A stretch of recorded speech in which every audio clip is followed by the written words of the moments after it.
You call me out upon the waters, the great unknown, where feet may fail, and there I find you in the mystery, in oceans deep, my faith will stand. Meu nome é Luiz Felipe, eu tenho 16 anos, eu nasci aqui em Nova Odessa, moro em Nova Odessa, morei em 2 bairros daqui já, morei no Lopes Iglesias e hoje moro no Maria Helena. Eu moro com a minha família, com meu pai, com a minha mãe e com a minha irmã. Eu estudo na Escola Dort, estou no 2º ano e faço curso técnico na ETEC de Segurança do Trabalho. E eu tive uma infância muito boa, porque eu sempre fui um menino feliz, um menino alegre, sempre procurava brincar com meus amigos, eu nunca fiquei só, porque eu sempre tive muitas amizades e eu sempre fui um menino muito alegre, sempre, na minha infância toda, sempre fui saudável, nunca tive uma pneumonia, nunca fiquei doente. Eu precisei fazer algumas cirurgias mais normais, assim, tirar a amígdala, essas coisas. Eu nunca fiquei doente mesmo, eu sempre joguei bola, durante 6 anos eu joguei bola, sempre andei de skate, sempre dando um rolezinho aí com os amigos, sempre estando aí, sempre buscando estar juntamente com eles, onde eu ficava feliz mesmo.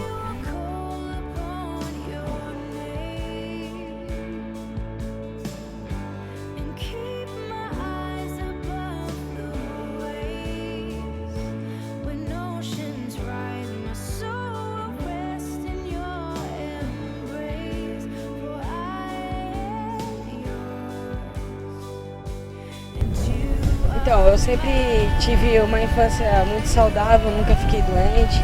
E meu pai é o Luiz Carlos, minha mãe Silvana e minha irmã Amanda sempre estiveram comigo aí na caminhada. E nós decidimos fazer uma viagem para Pernambuco, Porto de Galinhas, uma viagem de férias de janeiro. E foi aí que começou a acontecer algumas coisas estranhas, começou a ser uns sintomas de febre, sintomas de gripe mesmo. E minha mãe falava que eu tinha medo de avião, de viajar de avião, porque é longe e a gente precisaria ir de avião. E eu sempre falava pra minha mãe, não mãe, eu não tenho medo, porque isso é normal, porque eu já viajei uma vez já.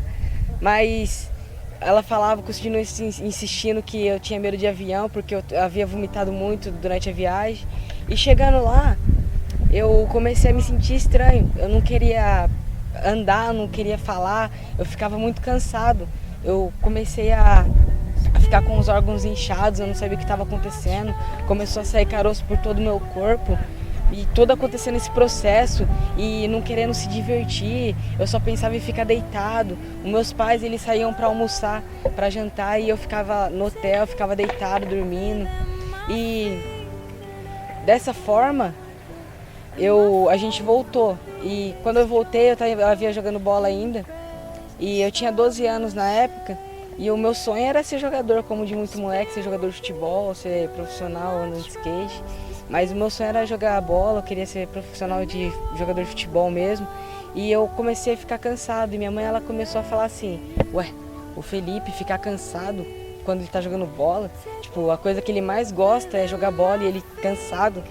E eu tava cansada, eu não queria mais fazer nada, e meu pai me taxava de vagabundo, falava que eu não fazia nada. Mas como todo adolescente, como todo jovem, aqui a gente já tem o instinto de ser vagabundo, mas eu tava muito ruim, eu não tava conseguindo fazer nada. E foi aí que minha mãe tomou a iniciativa de me levar para o hospital. Dessa forma, a gente passou pelo médico que eu já havia passado antes, que eu tinha sido consultado, e ele falou para mim que que só precisava de um exame de chapa só de raio-x e já era. Foi dito e feito, ele pediu o exame de raio-x, eu fiz, me examinou e diagnosticou que eu estava com sinusite. Tratei de sinusite durante uma semana e só piorava. Eu comecei a vomitar mais, eu comecei a ter bastante febre, não passava. Meus órgãos começaram a ficar inchados, eu comecei a ficar com a cara inchada. Minha mãe já começou a ficar preocupada comigo porque tudo que achava era sinusite, mas na verdade o que aparentava não era, porque os remédios não estavam fazendo efeito. E da semana seguinte, ela me levou de novo para o hospital. E por incrível que pareça, a médica que estava no hospital, ela já tinha havido passado pela Unicamp. E ela já sabia os processos já, e ela me examinou e falou assim, não, peraí, tem alguma coisa errada com você, menino, porque tá muito estranho isso daqui, eu vou precisar de um exame de sangue agora. Eu falei, não, firmeza então, a gente faz o exame de sangue.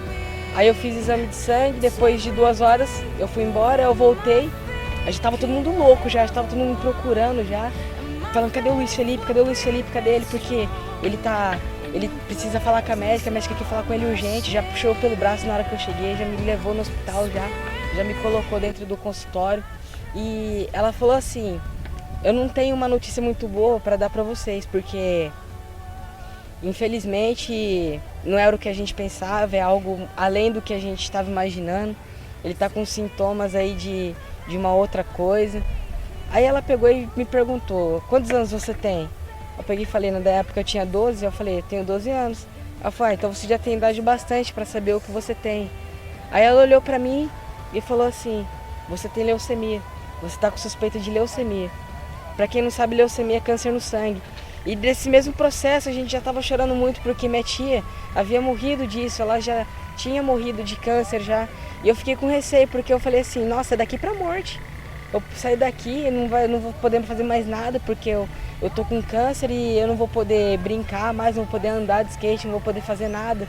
E eu creio que é dessa forma que acontece, porque já me levaram para o hospital, fizeram outros exames e me examinaram, fizeram tudo o que tinha que fazer para diagnosticar, para saber ao certo o que era.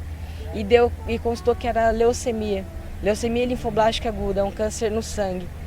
E é dessa forma que acontece as coisas, uma hora você tá bem, outra hora você tá mal, é tudo um processo.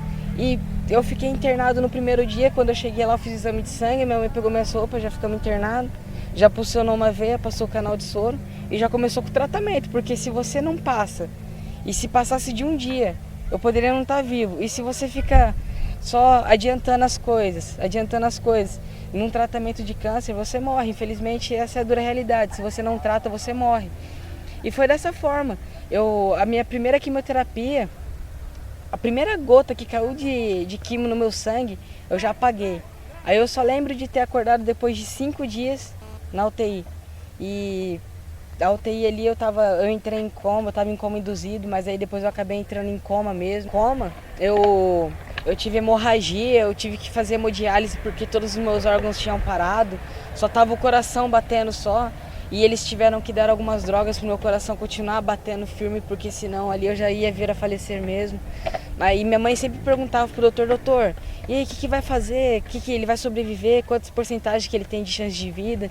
E ele pega e fala assim, mãe, eu não posso mentir para você, aqui a gente não pode mentir, a gente tem que falar a dura realidade. Ele tá com 50% de chance de vida só. E não há muita coisa que a gente pode fazer, a gente tem que esperar para ver como que ele vai reagir. E foi dessa forma mesmo que Deus faz, porque o que é 50% para os outros, para os humanos, para os seres humanos, é 100% para Deus. E é dessa forma que ele faz, porque eu estava em coma, estava morrendo, tinha perdido 12 quilos, estava com 39 quilos. Quando eu saí do hospital, eu não aguentava andar, não aguentava fazer nada, eu estava pele e osso só, porque eu já sou magro, imagina perder 12 quilos, eu fiquei com 39. Eu ia tomar banho, a água caía na minha costa, assim, já ardia bastante, já começava a chorar. E como um menino de 12 anos, eu sempre falava com a minha mãe, porque ela era a única cristã, na verdade, que ela sempre ia para a igreja, sempre me levava, então eu sempre falava para ela, mãe, por que isso está acontecendo comigo? Tipo, eu tenho 12 anos, e isso é a pergunta que muitos fazem, tipo, quando tá passando meio alguma luta. O porquê disso está acontecendo comigo? Por que isso não aconteceu com um ladrão, com uma prostituta? Por que isso não aconteceu com outras pessoas? Por que aconteceu comigo, uma criança que nunca fiz nada de mal, nada de ruim para ninguém? E hoje eu vejo o que Deus tem feito. Hoje Deus ele tem respondido a minha pergunta que eu fiz sem mesmo saber. E eu tenho um amigo, o nome dele é Tiago. E ele, na escola, ele sempre falava assim pra mim: ô Fê, vamos pra igreja lá, mano, que lá é da hora. Lá tem os louvor lá, tem a palavra. Se você gostar, você pode ficar lá, mano. Você faz parte do Ministério dos Adolescentes. Eu falava: cara, eu durmo no culto, eu não quero fazer isso daí não. Pra mim, igreja, sai fora, isso daí pra mim. E eu sempre criticava. E dessa mesma forma eu creio que, eu acho que Deus ele mostrou pra mim, ele colocou o Ti na minha vida pra esse propósito mesmo. Porque se não fosse por ele hoje eu não tava aqui, porque Deus usou a vida dele tremendamente. Porque eu lembro quando eu saí da UTI, eu tava na cama, no leito, e ele pegou e me falou assim, quando ele foi me visitar: ô Fê, você quer ir pra igreja comigo agora? Eu falei: cara, agora eu tenho que ir, agora eu preciso ir, agora eu preciso ver que Deus é esse que você serve, que eu preciso saber. E foi dessa forma, o primeiro culto que eu fui numa sexta-feira dos adolescentes, eu pude sentir o amor de Deus através das pessoas, porque eu não conhecia ninguém. E eles me abraçavam de uma tal maneira que eu não entendia, porque eles não me conheciam. Eu estava feia, estava careca, estava doente, sem eles saberem, e eles mesmo assim vinham me abraçar. Eu senti o amor de Deus através deles. E foi dessa forma que eu queria mais e mais e mais estar na presença, mais e mais queria saber da palavra de Deus, o que era isso para nossas vidas. E foi dessa forma, foi através de uma campanha de 6 dias do irmão Toninho, do pastor Toninho, que ele fez em casa, que eu pude ver o amor de Deus, que ele me explicava tudo. E eu não estava entendendo nada que ele estava falando, mas mesmo assim estava entrando alguma coisa. E ele falou no 5º ou no 6º dia, não me lembro bem, se ele perguntou para mim o seguinte: você quer aceitar Jesus como seu único e suficiente Salvador? Aí eu peguei e falei: ah, eu aceito. Tipo, eu não sabia o que era, mas eu aceitei. E a partir do momento que eu aceitei, meu nome foi escrito no livro da vida. E a partir do momento que ele foi escrito, Deus já tinha um compromisso comigo. Então ele já sabia o que eu ia fazer mais pra frente. Só que daí isso depende de nós aceitar, porque ele sempre tá ali, ó, batendo na porta. E o que a gente precisa é abrir a porta para ele entrar e fazer o que ele tem que fazer. A gente tem que permitir a entrada dele. Porque se não for dessa forma, a gente não consegue vencer os obstáculos, a gente não consegue ganhar o jogo, a gente não consegue fazer nada. E foi dessa mesma forma, porque eu agradeço a Deus por isso ter acontecido. Porque se não fosse por isso, eu não estaria aqui hoje testemunhando algo que Deus fez sobre a minha vida. Eu não teria me batizado, não teria passado pelas águas, eu não teria convertido. Eu não estaria na presença. Se fosse para fazer tudo isso de novo, eu faria de novo, por mais difícil que seja, por mais que eu tenha que sofrer. Mas para mim enxergar a glória de Deus vale a pena, porque Ele quer ver você nos caminhos dele, Ele quer um propósito além do que você imagina para a vida. E Ele quer você na presença. Muitos estão no hospital procurando por uma vida, querendo a cura. E não conseguem, às vezes vêm até a falecer porque Deus quer um propósito e às vezes eles podem não enxergar. Não sei o que se trata, eu não conheço a vida deles, mas às vezes pode ser isso. Eu creio que comigo foi isso, porque Deus ele permitiu que eu ficasse doente por esse propósito. Aí que vem a resposta que eu havia perguntado há um tempo atrás. Por que isso está acontecendo comigo? É simples, é para mim ver a honra e a glória do nome dele, é para me exaltar, é para me glorificar, é para mim estar na presença como eu estou hoje, porque se não fosse por isso eu não estava aqui hoje. Eu poderia estar no mundo, eu poderia estar enchendo a cara, eu poderia estar bebendo, fumando, poderia estar fazendo todas as coisas erradas, eu poderia estar me prostituindo, eu poderia estar fazendo tudo, mas não, hoje eu estou aqui na presença de Deus.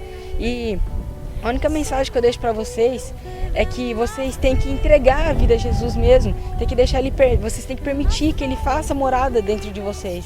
Porque a palavra nos diz que nós somos o templo do Espírito Santo. A gente tem que permitir que eles entrem em nós para que a gente possa fazer diferente mais para frente. Ou falar o Evangelho a todas as pessoas que necessitam da palavra. E eu creio que em Jeremias, em Lamentações, fala que Ele pode permitir o sofrimento por algum motivo.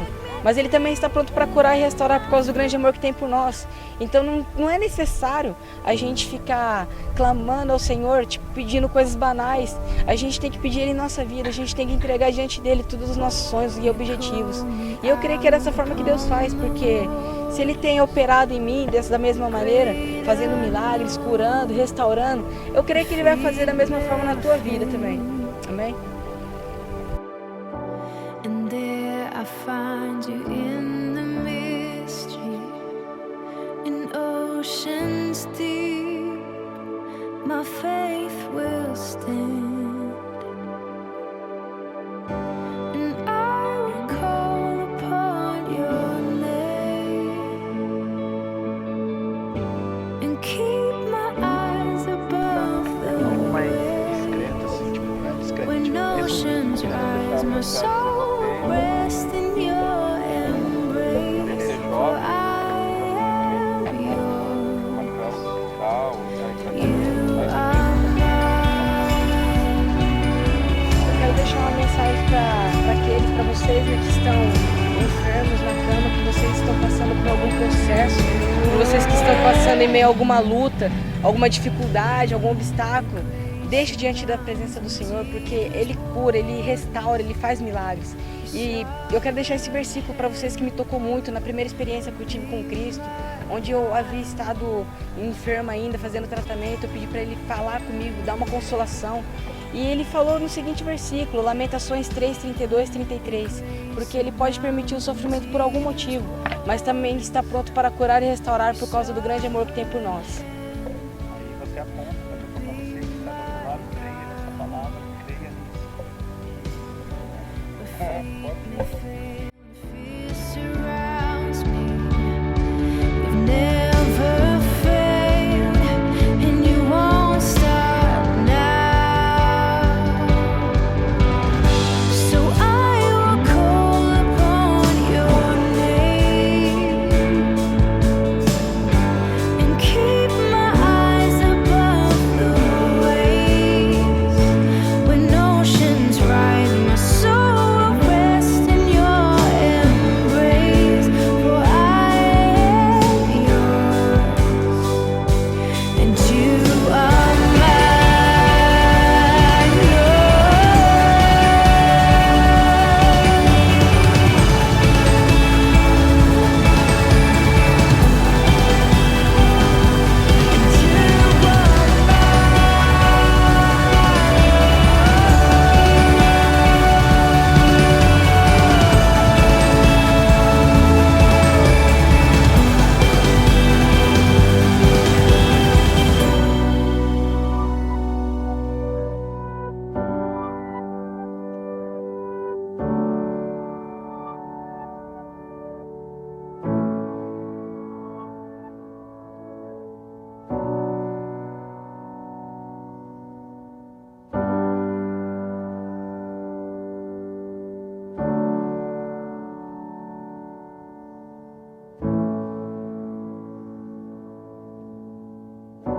Spirit, lead me where my trust is without borders.